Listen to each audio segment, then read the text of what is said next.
नमस्कार, स्वागत है। आप देख रहे हैं डॉक्टर साहेब। मैं हूं विजय कृष्ण और आज हमारे साथ मौजूद हैं डॉक्टर अशोक कुमार। डॉक्टर साहब IGIMS यानी Indira Gandhi institute of medical science में न्यूरोलॉजी डिपार्टमेंट में प्रोफेसर एंड HOD हैं। तो डॉक्टर साहब बहुत बहुत स्वागत है। नमस्कार। हाँ, डॉक्टर साहब से जानने की कोशिश करेंगे मिर्गी की बीमारी के बारे में। डॉक्टर साहब, आपके यहाँ कई अब तो मिर्गी की बीमारी एक मतलब हर उम्र के लोगों में पाया गया है, बच्चे हो, बुजुर्ग हो, जवान हो, सभी तरह के लोगों में पाया जाता है। तो मिर्गी की बीमारी के लक्षण कैसे पता चलेगा कि किसी को मिर्गी हो गया है और ये कितने प्रकार का होता है? जी जी जी। अब मिर्गी जो है ब्रेन में हम लोग का हमेशा करंट निकलते रहता है। आम भाषा में इसे हम लोग बोल सकते हैं इलेक्ट्रिकल करंट, जो कि हम लोग का ब्रेन में हमेशा निकलते रहता है। यह बहुत सीमित मात्रा में रहता है, जिससे कि हम लोग का डे बाय डे एक्टिविटी होते रहता है। लेकिन अगर कभी कभी यह बहुत ज़्यादा मात्रा में निकल जाए और ब्रेन में स्प्रेड कर जाए, जिससे कि हम लोग का हाथ पैर में झटका आना, हाथ पैर का टाइट हो जाना, आँख ऊपर की ओर हो जाना, मुंह से झाग निकलना, दांत बैठ जाना और मरीज बेहोश हो जाता है। कभी कभी दांत वगैरह से जीभ भी कट जाता है, कभी गाल भी कट जाता है, कभी कपड़ा में पेशाब और बहुत रेयरली पखाना भी हो जाता है।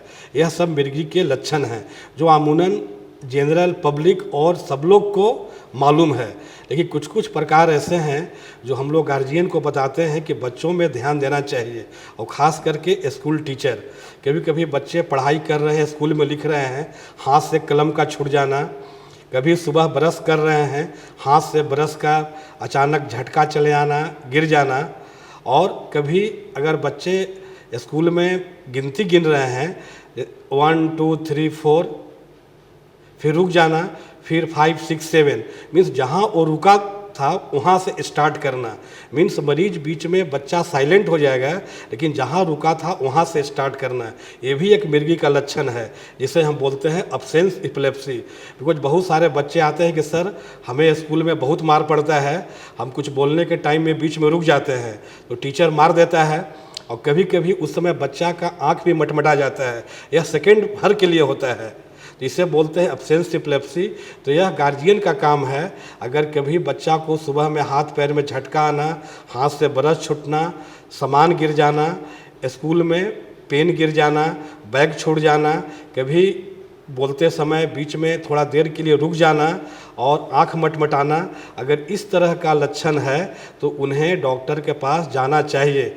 और कॉमन जो छोटे बच्चे आते हैं उनमें बच्चों को बुखार आता है और बुखार के बाद बेहोश हो जाना, इसे हम बोलते हैं फेब्राइल सीजर। तो इस तरह का जब भी हो तो आप डॉक्टर के यहाँ आइए और डॉक्टर से अपनी सारी बात बताइए। और अगर कुछ कर सकते हैं, आजकल सबके पास स्मार्टफोन है, जब भी घर में किसी को ऐसा हो जाए तो आप पहले देखिए कि मरीज को कुछ खतरा है कि नहीं, उसे सेफ जगह पे रख दीजिए। अगर पलंग के किनारे है तो बीच में कर दीजिए, अगर कहीं पर बिजली तार या कुछ पानी वगैरह है या कुछ चूल्हा है तो उसे हटा दीजिए, और बच्चा को एक करवट, या बड़े आदमी भी हैं, एक करवट सुला दीजिए, और हो सके तो उनका वीडियो बना लीजिए कि कैसे हो रहा है, जो कि आपको डॉक्टर को दिखाना पड़ेगा। उस समय गार्जियन रोना काना स्टार्ट कर देते हैं, उससे अच्छा है कि बच्चे का आप सेफ्टी के बारे में सोचिए। खतरनाक जगह से सेफ जगह रख कर एक करवट उसको लेटा दीजिए, और हो सके तो उसका वीडियो आप बना लीजिए। डॉक्टर साहब, अमूमन देखा गया है मिर्गी के मरीज कहीं भी मतलब बेहोश हो जाते हैं, दांत किटकिटाने लगते हैं और मतलब जीभ काट लेते हैं। तो कुछ लोग क्या करते हैं, कुछ सूंघा देते हैं, कहते हैं जो जूता का ही मौजा सूंघा दो। तो ये सब तो एक भ्रांति है। तो क्या ऐसे मरीजों को अकेले हमेशा के लिए डिटेक्ट हो जाए तो अकेले ना मतलब नहीं छोड़ना चाहिए? ये हम लोग आम तौर पर सभी मरीज को बोलते हैं, एक अपना आई कार्ड बनवा लीजिए, जिस पे आपका नाम, आपका फ़ोन नंबर, घर का पता, आपका ब्लड ग्रुप आपको जानकारी में रहे। हो सकता है तो एक और रिलेटिव का भी फ़ोन नंबर आप उस पर लिखवा दीजिए। और जब भी रास्ता में किसी आदमी को ऐसा अटैक आए, हर हम लोग का कर्तव्य है उसे रोड के किनारे साइड में एक तरफ लेटा दें। ऐसे मरीज में डेथ होने का संभावना बहुत कम रहता है, केवल उसको इंजरी से बचा लें। यह अपने आप 2-3 मिनट में, 1 मिनट में ठीक हो जाता है, फिर मरीज खुद अच्छा हो जाएगा। अगर आप बहुत कुछ कर सकते हैं, अगर उनके दांत के बीच में जीभ फंस गए हैं तो कभी चप्पल जूता ये सब सुंघाना ही नहीं चाहिए। कभी चम्मच भी मत डालिए, कभी अंगुली भी मत डालिए, कभी गाड़ी का चाबी भी मत डालिए। आप उनके दोनों जबड़ों को ऐसे दाब सकते हैं जिससे कि मुंह खुल जाएगा और उनका जीभ को ठीक कर सकते हैं। लेकिन अगर आप बहुत टैलेंट है तभी कीजिए, नहीं तो आप उनको चुपचाप सेफ्टी वाले जगह पर रख दीजिए और हो सके तो एक वीडियो बना लीजिए और उनके घर में फ़ोन कर दीजिए। डॉक्टर साहब, ये तो आपने बता दिया जो ऐसे ऐसे मतलब कैसे डिटेक्ट करें, वीडियो बना लें, लेकिन लक्षण आ गए हैं और मिर्गी की बीमारी पता चल गया इसे मिर्गी की बीमारी, तो इसके इलाज के बारे में हमारे दर्शकों को बताएं। जी, अगर हो सकता है तो उनका EEG करा लें, अगर CT स्कैन करा लें, और अगर गार्जियन के पास पैसा वगैरह है तो MRI भी करा लें। और आजकल ये सभी सरकारी संस्थान में MRI पटना में उपलब्ध है और बहुत ही सस्ता रेट पे है। जिसके पास पैसा भी नहीं है वह प्रधानमंत्री का जो मिलता है आजकल आयुष्मान भारत कार्ड, वो आपका कहीं भी 5 मिनट में बन जाता है। आपका आधार कार्ड और आपका राशन कार्ड चाहिए, पूरा परिवार का नाम लिखा लें।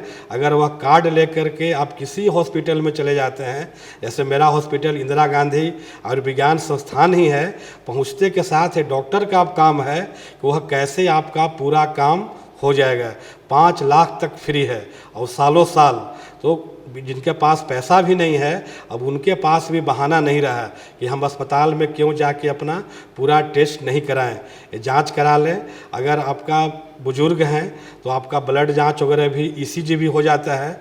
हम लोग खास करके बुजुर्ग में बोलते हैं अगर मिर्गी का दौरा भी है तो ये हार्ट के चलते भी हो सकता है, तो उन्हें हार्ट का इकोकार्डियोग्राफी ECG होल्टर भी कराना चाहिए।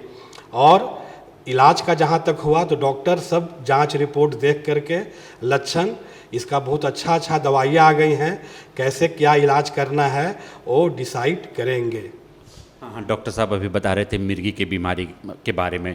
यदि आपके घर में कोई मिर्गी के मरीज़ हैं तो आप अगर गिर जाते हैं तो आप उनके मुंह में चम्मच, चाबी, इन सब चीज़ों और मौजा उन जो सुंघाने की ज़रूरत नहीं है। आप ये कर सकते हैं, उनका वीडियो बना लें। ये आपके घर के मरीज़ हैं, अगर कोई रोड में कोई भी मरीज़ गिर गया हो तो सबसे पहले आप उनके परिवार को सूचित करें या उन्हें अस्पताल पहुँचे। इन्होंने बताया इसमें मौत तो नहीं होती है लेकिन इंजरी नहीं आना चाहिए। इंजरी ना आए तो समय पर आप अस्पताल में पहुंचा दी। इन्होंने कहा कि सरकार की तरफ से बहुत सारे बेनिफिट भी दी जा रही है, आप इनका लाभ भी उठा सकते हैं। तो और इनके इलाज के बारे में भी इन्होंने बहुत सारे दवाएं अब आ गई हैं, अब इनका इलाज संभव है। इस एपिसोड में फ़िलहाल इतना ही। अगले एपिसोड में आपसे फिर से मुलाकात होगी। यदि आपने अभी तक हमारे YouTube चैनल डॉक्टर साहब को सब्सक्राइब नहीं किया है तो तुरंत कर लें। आप हमें फेसबुक पेज पर भी लाइक्स और कमेंट कर सकते हैं। धन्यवाद।